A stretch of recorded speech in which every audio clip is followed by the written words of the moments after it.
Turkey has called for urgent and determined steps from Baghdad to tackle the Kurdish separatist group, the PKK. The Deputy Prime Minister has also called for Iraq to hand over all PKK fighters. The group is based in the north of the country, along the mountainous border with Turkey. Well, the calls come as an Iraqi and US delegation has been in Ankara for talks aimed at trying to avoid a major military incursion by Turkey. Hanna reports from Ankara. The public demonstrations in Turkey continue unabated.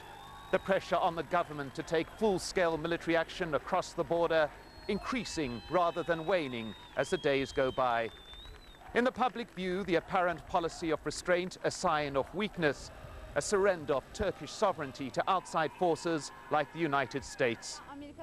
We need to prove to the world, especially the US, that we are a free country, says this demonstrator.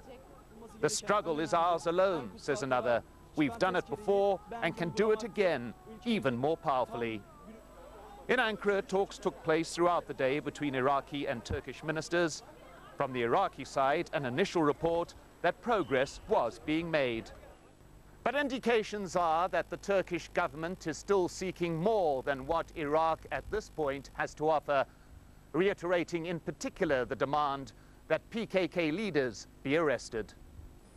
Cross-border action by Turkish forces is ongoing, but these are still generally limited operations, and it appears a Turkish decision on whether to unleash its full military might still not imminent.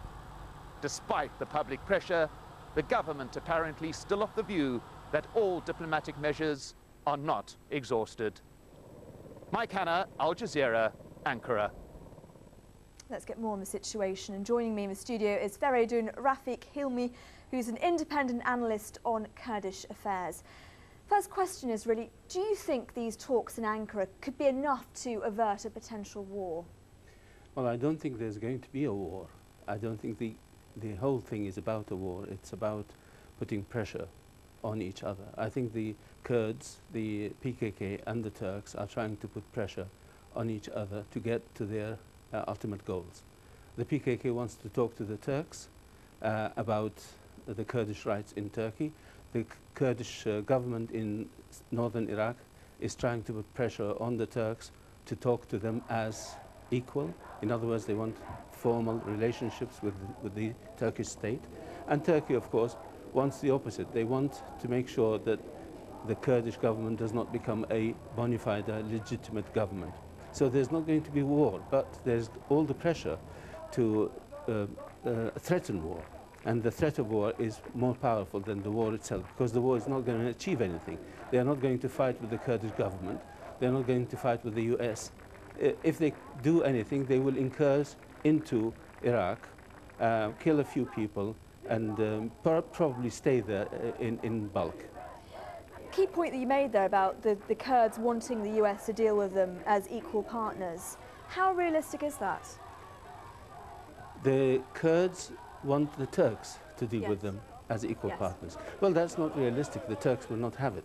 The Turks want to have a say in Kirkuk, and they do not want to recognize the Kurdish regional government, because if they did, then it would mean that they must recognize their own minority as a separate minority, and they know the influence of a Kurdish government just south of their border is going to be very strong and cause all kinds of unrest and upheavals within Turkey itself. So, as an expert on Kurdish affairs, what is the next move, do you think? What will happen next? I think it is possible that the Turks will eventually go into Iraq, 20, 30, maybe more kilometers, and they will occupy a sort of cordon around their own borders.